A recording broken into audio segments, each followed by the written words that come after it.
Happy Homebrew Wednesday, folks. Ryan here. Almost freaked myself out when I started up the program I use to record because I haven't seen myself on camera since I got a haircut.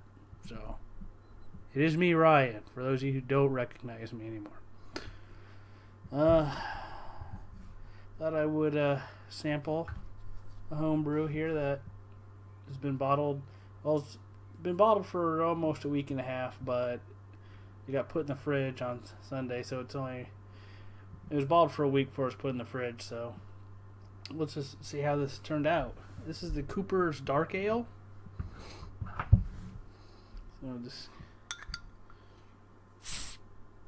carbonation. I've already tasted this, to be honest with you.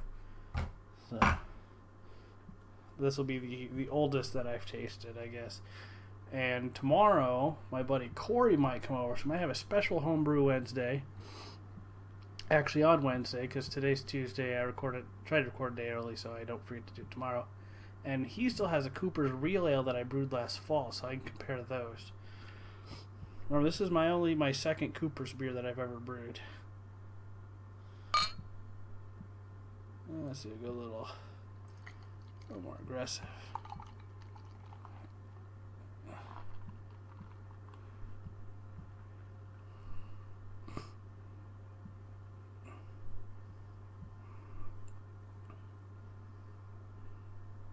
New Belgian bottle. These bottles are cool. What we got here? I don't even have a flashlight with me. Crap. Not quite sure how to solve this problem. I guess I won't. I don't even have my phone with me. Oh,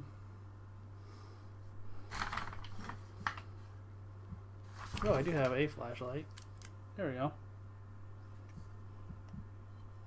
Did find one. Okay. So, it's still chilly on the outside here. Condensation.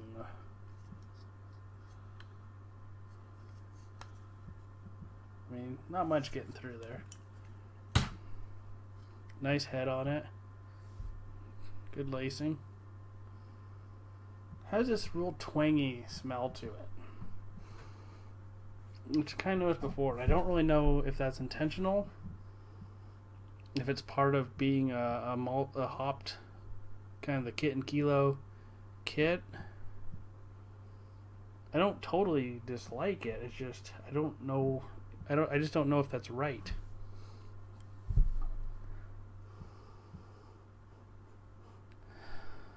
It did ferment out. It did ferment quite a bit. I think it got to where it needed to be.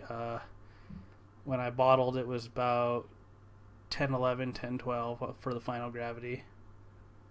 So there's booze in here. I know that much.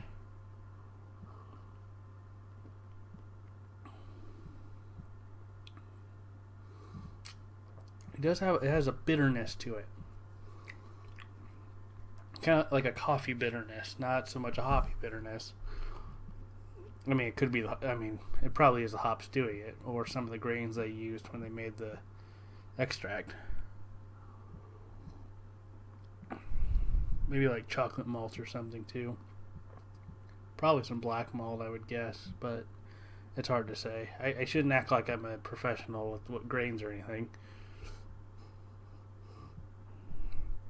But it does have a little twang to it. And I'm hoping as it ages, that gets better if I don't drink it all up first. At this point, I don't know that I would brew this one again. I will say that the Cooper's kits are way easy to do. There's nothing wrong with doing them. Sorry about that. Tonight I just bottled the Mexican Cerveza, which did not seem to have very much flavor, which I guess I should expect. They're probably going for something more of a lawnmower style beer, or Mexican Cerveza style, which, I had a little bit, it also had a little bit of a twang on it when I sampled it, which of course is not carbonated, so give it about a week and I'll see how it tastes then, and then I'll taste it again in a couple weeks. I know I should not be disappointed with this yet, just because it's still very young And that's kind of a funny thing about just a little bit of aging, you know. You'd have a beer that fermented for a week or conditioned for a week. You taste it, it's kind of a little sweet. Go one more week and that beer might be perfect. And you're just going, ooh, wow, that's totally different than what I remember. Of course, that might not always be a good thing if you liked how it tasted the first week. And it got to the second week and it didn't taste the same. Doesn't necessarily mean it's bad or anything.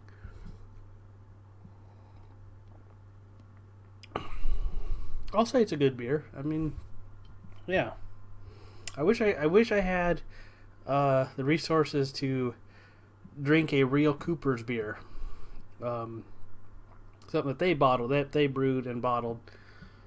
But I don't know where I could get that if it is available in the U.S. I think I've seen on somebody's YouTube channel by accident that somebody down south may have access to it, but I don't want to go to another state to get some beer. Maybe I can get them to send me some. And I don't know how much at Cooper's they actually brew. If they brew the beer for all the kits they make, they very well might. I don't know. I do know they are an actual brewery, though, so I guess I'd be kind of surprised if they didn't.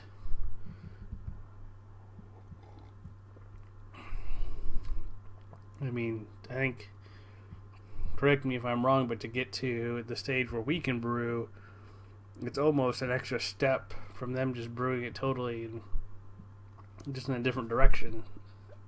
That didn't make any sense.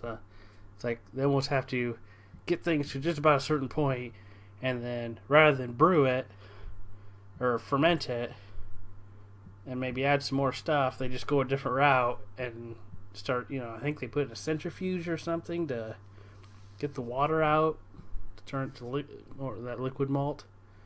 It's been a while since I've actually looked all that up on how that worked. I mean, it's a real pretty beer, and I also think this glass makes all beer look a lot better. I really like this. It's from a nano brewery in town.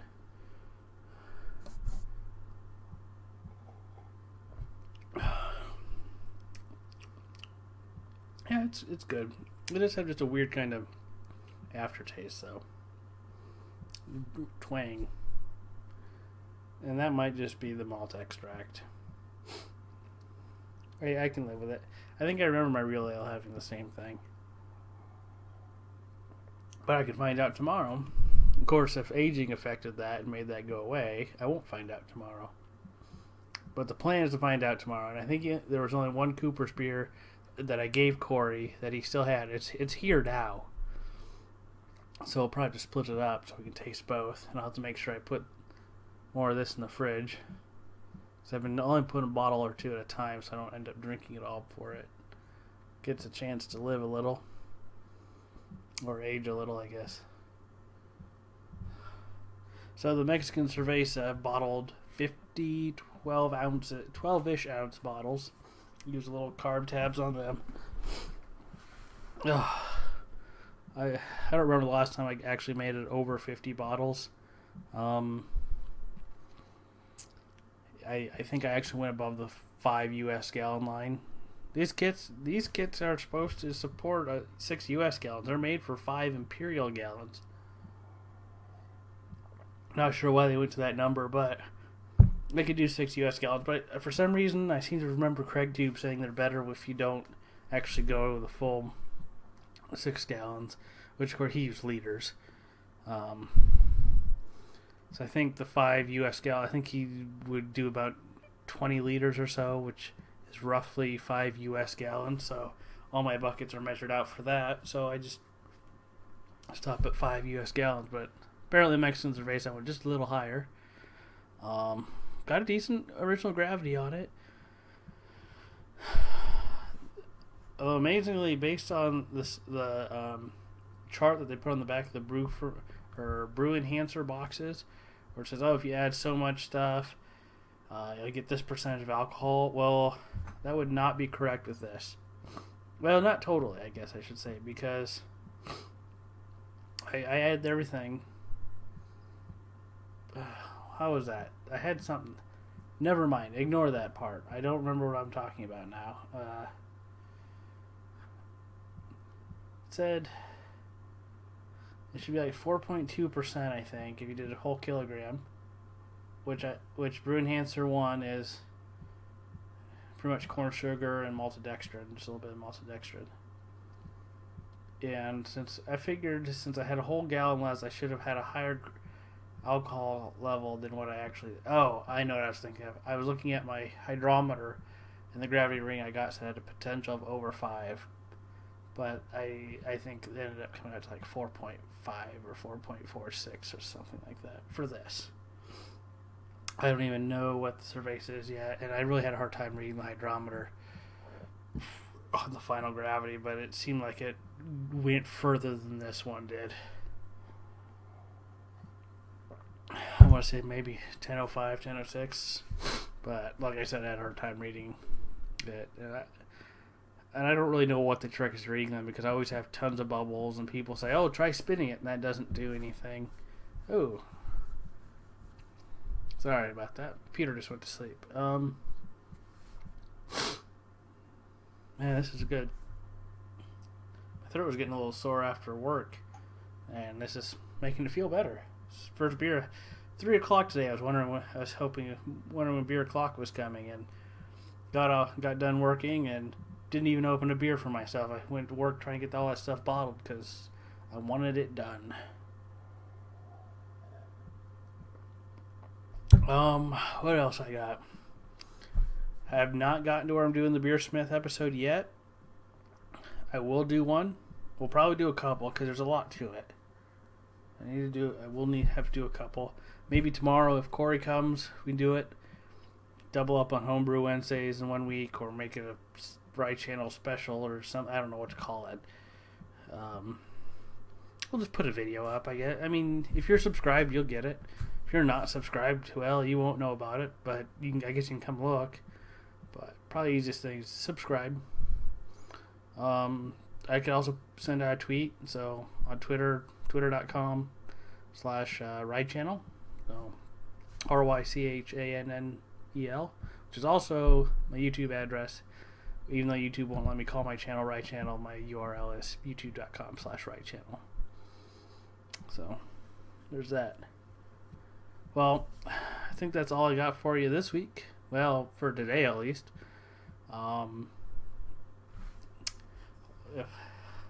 probably see you later. So, happy homebrewing. Cheers. 17. Oh, I wanted to give a few shout-outs. I did want to do that. Let me get my list of shout-outs. Let's see here. I didn't even have it up because I forgot I was going to do it when I started. So I met a few people lately. A lot of Iowa folks are into homebrewing, mostly because we have nothing better to do. Which really, there is nothing better to do than homebrewing. Am I right? So a few shout outs too. I don't know if this one person's an Iowan or not, but he is somebody kind of I met in Craig Tube's Friday night live stream. Calls it his broadcast, but his live stream. Shout out to Paulie Detmerds. Brett's Brewery. Him and Paulie have been doing Thirsty Thursday episodes. Not together, but I've seen both of them do it. They seem to... Sir Quack, who... that's his username in the live stream. And the Iowa Carver, who has a YouTube channel, and he does some homebrew Wednesday sort of thing, so check him out. I think he's the Iowa Carver. Of course, our normal brew tubers. Like I said, these aren't all Iowan. Good old S.J. Poor, B. Meyer 44, Craig Tube.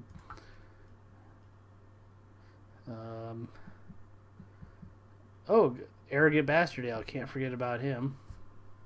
Most of these people have channels on YouTube. I think Sir Quack's the one I know that doesn't, or I don't know about it yet. He can, if he watches this, he can yell at me. These are also, all of these people have their YouTube channels are aggregated into a feed on my website at powerhourbrewcrew.com/brew-tubers. I really should add a thing here, but I won't. I mean, here we can do it. We have the technology, and someday I will actually be organized. Oh, I know. I'm not kidding. I will be organized someday. Let's see. We call this a title. Oh, I don't even have the plugin installed for this, so I may not have the technology. Anyway, let's try to get this added in. Do we got it? There we go. Title. Oh, holy crap. Do. See? So it's up there.